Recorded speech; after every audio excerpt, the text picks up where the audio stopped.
प्रस्तुत जो कविता है गजल, इसके रचनाकार है मानिक वर्मा। गजल के रचनाकार मानिक वर्मा। ये जो गजल है इसमें अधिकांश शेरों में मानिक वर्मा जी ने जीवन में निरंतर अच्छे कर्म करते हुए आगे बढ़ने की प्रेरणा दी है। जीवन में कैसे कर्म करते रहना है अच्छे, और इस गजल के द्वारा संदेश दिया है रंग रूप से सुंदर दिखने के बजाय अपने कर्म से सुंदर दिखना आवश्यक है। ऐसी प्रेरणा, ऐसा संदेश दिया है मानिक वर्मा जी ने गजल में।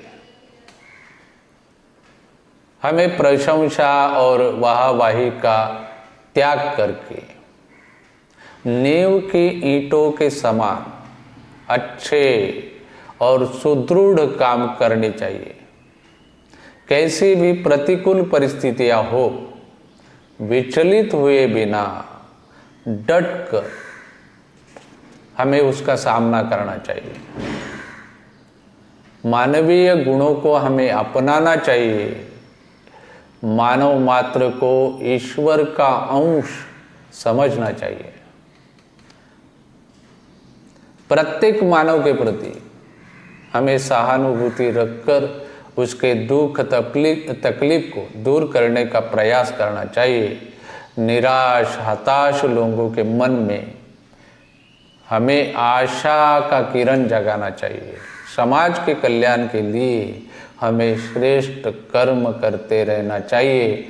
ऐसा संदेश प्रस्तुत गजल में मानिक वर्मा जी ने दिया है। तो देखो गजल कविता में कवि क्या बता रहे हैं। आपसे किसने कहा स्वर्णिम शिखर बनकर दिखो। ये लाइन देखो, स्वर्णिम शिखर बनकर दिखो, ऐसा किसने कहा है, ऐसे कवि लिख रहे हैं। इसका क्या मतलब है? स्वर्णिम शिखर बनकर दिखो, ऐसा किसने कहा है, इसका मतलब ये है लोग क्या करते हैं, समाज में शिखरों के समान सम्मान पाना चाहते हैं। किसने कहा स्वर्णिम शिखर बनकर दिखो? लोग ऐसा चाहते हैं समाज में सम्मान स्वर्णिम शिखर के जैसा, शिखर जैसा चमकता है और सभी लोग शिखर को देखते हैं। तो इसका मतलब ये होता है हर एक को यही अपेक्षा होती है कि लोग हमारी प्रशंसा करें, हमारी शान बढ़े, समाज में हमें सम्मान मिले, चमकना चाहते हैं लोग। लेकिन कवि कहते किसने कहा है स्वर्णिम शिखर बनकर दिखो? शौक देखने का है तो नींव के अंदर दिखो।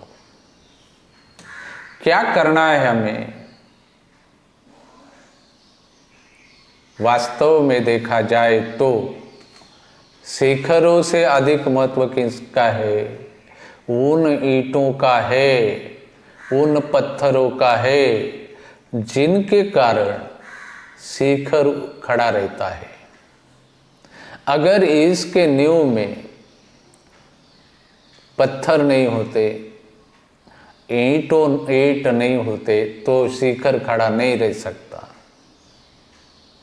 शिखर का अस्तित्व जो है ये ईंटों पर और इसके नींव में जो पत्थर है इनके कारण है। लोग जो सम्मान पाना चाहते हैं या सम्मान की अपेक्षा रखते हैं या सम्मान ध्यान में रखकर कुछ करना चाहते, कभी इसके बजाय क्या करना चाहते हैं?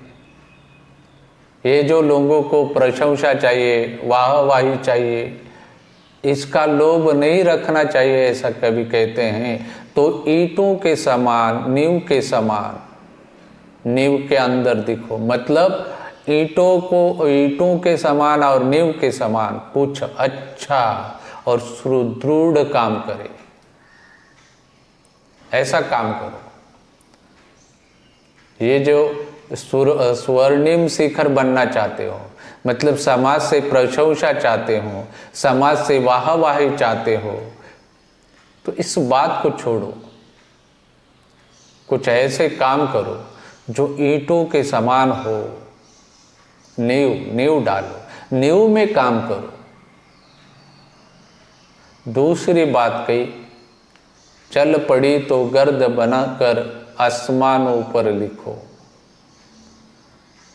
आसमानों पर लिखो। आदमी हो तुम अगर तो आदमी बनकर दिखो। क्या बनना है ये बात कह रहे हैं, कैसे कर्म करने हैं ये बात कह रहे हैं मानिक वर्मा जी। चल पड़ी तो गर्द बनकर, गर्द मतलब धूली। यदि आप मंजिल की ओर अग्रसर है, गर्द बनकर आसमानों पर लिखो, तो अच्छे कर्मों के कारण आप क्या करो, आसमानों तक छा जाओ। जैसे आंधी आने पर पृथ्वी से आकाश तक धूल ही धूल दिखाई देती है।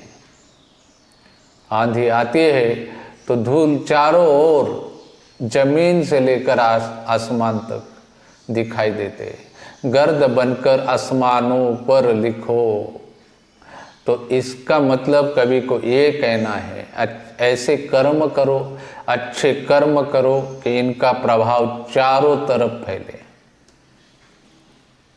चारों तरफ फैले। चल पड़ी तो गर्द बनकर आसमानों पर लिखो।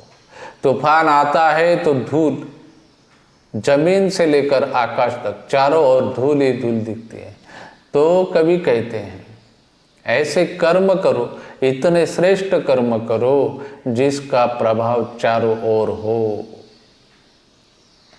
और अगर बैठो कहीं तो, कर्म करते करते अपने मंजिल की ओर बढ़ते बढ़ते कहीं आपको रुकना पड़े, विश्राम लेना पड़े, तो कैसा बैठो? अगर बैठो कहीं तो मील का पत्थर दिखो। अगर आपको कहीं विश्राम लेना पड़े अच्छे कर्म करते हुए, तो भी इस तरह रुक जाओ, इस तरह बैठ जाओ, मील के पत्थर के समान। मील का पत्थर एक ही जगह पे स्थिर होता है, लेकिन क्या करता है? पथिक को, यात्री को अपनी मंजिल की ओर बढ़ते समय सहायता करता है, मदद करता है। मील का पत्थर एक ही जगह पे होता है, लेकिन रास्ता दिखाता है यात्री को, पथिक को। आगे बढ़ते समय वह सहायता करता है। तो कवि ऐसा ही कहते हैं, उसी प्रकार अगर आप क्रियाशील न होते तो भी दूसरों के लिए प्रेरणा बनकर रह जाओ। कवि कहते हैं सिर्फ देखने के लिए दिखना कोई दिखना नहीं। सुनिए, सिर्फ देखने के लिए दिखना कोई दिखना नहीं। देखो क्या कहने कवि को, ईश्वर ने हमें मनुष्य जीवन दिया है। क्या इसका उद्देश्य केवल सजना, संवरना और सुंदर दिखना है? नहीं है। जीवन का उद्देश्य केवल इतना नहीं है, सुंदर दिखना, सजना, संवरना। तो हमारे द्वारा किए गए जो काम हैं ये सुंदर होने चाहिए। श्रेष्ठ मानव जीवन में मानवीय गुणों को अपनाना चाहिए। आदमी हो तुम अगर तो आदमी बनकर देखो। हम मनुष्य है तो मानवीय गुण हमारे अंदर होने चाहिए। हम कोई भी काम करें तो ऐसा काम हो कि जो मानवता के दायरे में आ जाए, मानवता से बाहर न हो। क्यों? क्योंकि आदमी हो तुम, अगर आदमी बनकर दिखो। मनुष्य है तो मनुष्य के जैसा ही हमारा व्यवहार होना चाहिए। आदमी बनकर दिखो।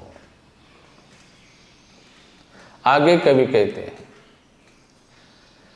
जिंदगी की शक्ल जिसमें टूटकर बिखरे नहीं। जिंदगी की शक्ल जिसमें टूटकर बिखरे नहीं।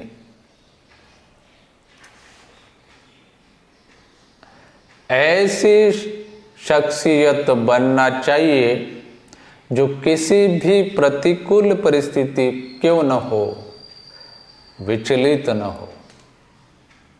जिंदगी की शक्ल जिसमें टूटकर बिखरे नहीं। बिखरे नहीं मतलब विचलित नहीं हो, ऐसी शख्सियत बनना चाहिए। बिना टूटे बिना बिखरे हर परिस्थिति का डट कर सामना करे, टूट कर बिखरे नहीं।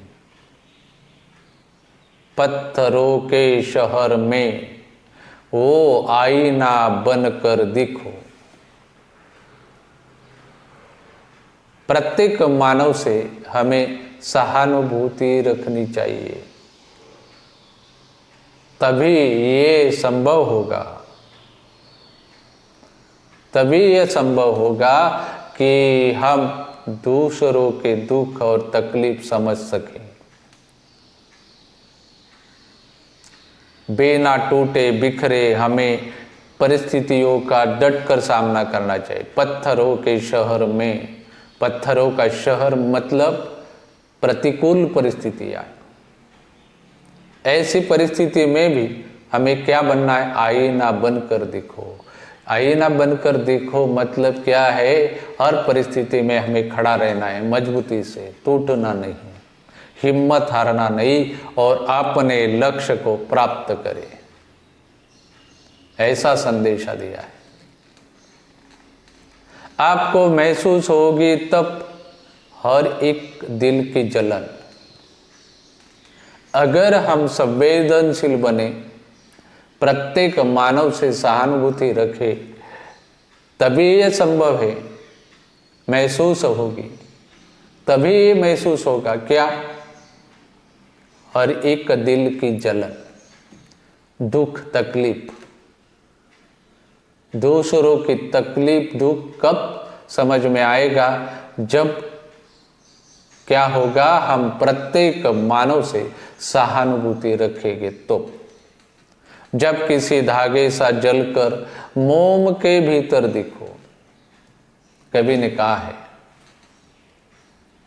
जैसे मोमबत्ती का धागा सदा उसके साथ में होता है, मोमबत्ती के, और उसी के साथ जलता है। कौन? मोमबत्ती का धागा। उसी प्रकार जब हम दीन दुखियों की पीड़ा को समझेंगे तो उससे दूर करने का यथासंभव प्रयास करेंगे। दूसरों का दुख, दूसरों की तकलीफ, जब इनसे जुड़ जाएंगे हम दूसरों से, तब भी उनकी तकलीफ हमारी समझ में आएगी और हमें इसको दूर करने का प्रयास करना चाहिए और मानव धर्म निभाना चाहिए।